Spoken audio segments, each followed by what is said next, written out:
ഭയങ്കര പേഴ്സണൽ ആയിട്ടുള്ള ഒരു സിനിമയാണ്. ഞങ്ങൾ കുറേ കാലമായിട്ട് ഈ സിനിമയുടെ കൂടെ സഞ്ചരിക്കുന്നു. അപ്പോൾ ആ ക്യാരക്ടറും ഭയങ്കര പേഴ്സണലാണ്. പി അജേഷ് എന്ന് പറയുന്ന ക്യാരക്ടർ ബേസിലെന്നുള്ള ആക്ടറിനെ തന്നെ വേറെ രീതിയിൽ പ്ലേസ് ചെയ്യപ്പെടാൻ പോകുന്ന സിനിമയായിരിക്കും ഇത്. ബേസിൽ എനിക്ക് തോന്നുന്നു ഇതുവരെ ചെയ്തിട്ടുള്ളതിൽ one of the best performances ആയിരിക്കും ഇത്. അതേപോലെ അമ്പാൻ്റെ സജിൻ്റെ റൈറ്റർ എന്നുള്ള രീതിയിൽ എനിക്ക് സന്തോഷിക്കാനുള്ളതെല്ലാം ഈ സിനിമയ്ക്കകത്തുണ്ടായിരുന്നു. ഭയങ്കര പേഴ്സണൽ ആയിട്ടുള്ള ഒരു സിനിമയാണ്. ഞങ്ങൾ കുറേ കാലമായിട്ട് ഈ സിനിമയുടെ കൂടെ സഞ്ചരിക്കുന്നു. അപ്പോൾ ആ ക്യാരക്ടറും ഭയങ്കര പേഴ്സണലാണ്. പി അജേഷ് എന്ന് പറയുന്ന ക്യാരക്ടർ. അപ്പോൾ അത് ഇങ്ങനെ തിയേറ്ററിൽ ഇത്രയും റെസ്പോൺസ് കിട്ടുന്നത് പറയുമ്പോൾ ഭയങ്കര സന്തോഷം. Thank you. അറിയില്ല ഇനി ബാക്കി. ഇപ്പോൾ നമ്മളെല്ലാവരും പരിചയക്കാരുടെ ഷോ ആണ്. അതും കൂടെ കഴിഞ്ഞിട്ട് സാധാരണ ആൾക്കാരുടെ ഷോയും കൂടെ കണ്ടിട്ടാണ് എന്താണ് ശരിക്കുള്ള റെസ്പോൺസ് എന്ന് പറയാൻ പറ്റുള്ളൂ. പക്ഷേ ഞങ്ങൾ പേഴ്സണലി ഹാപ്പിയാണ്. ഇനി സിനിമ അങ്ങോട്ടോ ഇങ്ങോട്ടോ എന്താണെങ്കിലും പക്ഷേ ഞങ്ങൾ ചെയ്ത വർക്കിൽ ഞങ്ങൾ സന്തോഷിക്കുന്നു. No regrets. Thank you. അതെ, ബേസിൽ എനിക്ക് തോന്നുന്നു ഇതുവരെ ചെയ്തിട്ടുള്ളതിൽ one of the best performances ആയിരിക്കും ഇത്.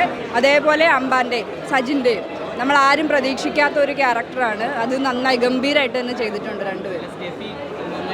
Thank you. കഥ എഴുതുമ്പോൾ ഞാൻ എക്സ്പെക്ട് ചെയ്തതിനേക്കാൾ ഏറ്റവും നന്നായിട്ട് വന്നു എന്നുള്ളതാണ് എനിക്ക് തോന്നുന്നത്. ജോയിസ് അത് വളരെ ഡെഡിക്കേഷനോടുകൂടി എടുത്തു.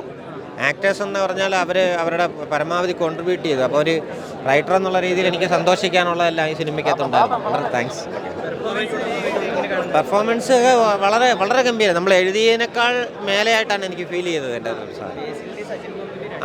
എല്ലാവരുടെയും പെർഫോമൻസ് ഒരാളിൻ്റെയും നമുക്ക് മാറ്റിവെക്കാൻ പറ്റാത്ത രീതിയിലുള്ള പെർഫോമൻസ് ആയിട്ടാണ്. Thank you.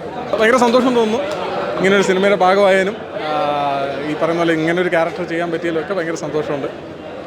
അതിനെന്താ പറയുക, ഇതൊരു തുടക്കക്കാരൻ എന്നുള്ള നിലയിൽ കിട്ടാവുന്ന ഏറ്റവും നല്ലൊരു ക്യാരക്ടറിലൊന്നാണ്. അപ്പോൾ അതിൻ്റെ ഏറ്റവും വലിയ ദിവസം ഉറപ്പായിട്ടും ഇപ്പം തിയേറ്ററിൽ വന്നിട്ട് വിജയിക്കുന്ന ഒരു പടത്തിൽ ഒരു വലിയൊരു ക്യാരക്ടർ ചെയ്യുക എന്നുള്ളത് ഭയങ്കര ഒരു സന്തോഷമുള്ള കാര്യമാണല്ലോ. അപ്പോൾ പ്രേക്ഷകർക്കും സിനിമ ഇഷ്ടപ്പെടുന്നു എന്നറിയുന്നു, ക്യാരക്ടറും വർക്കാവുന്നു എന്നറിയുന്നു. സന്തോഷം. അയ്യോ അതൊന്നും ഒന്നുമില്ല. ബേസിലിൻ്റെയൊക്കെ ഞാൻ പറഞ്ഞില്ലേ, ലീഗ് മാറ്റമാണ്. ഈ പറയുന്ന പോലെ അടുത്ത ഒരു സ്റ്റെപ്പിലായിട്ടുള്ളൊരു ബേസിലെന്നുള്ള ആക്ടറിനെ തന്നെ വേറെ രീതിയിൽ പ്ലേസ് ചെയ്യപ്പെടാൻ പോകുന്ന സിനിമയായിരിക്കും ഇത്. അതുപോലെ തന്നെയാണ് സജിൻ ഗോപുവിൻ്റെയും ഈ പറയുന്ന ലിജോ മോളുടെ ഒക്കെ ക്യാരക്ടേഴ്സ് ഭയങ്കര രസമുള്ള ക്യാരക്ടേഴ്സാണ്. അവരൊക്കെ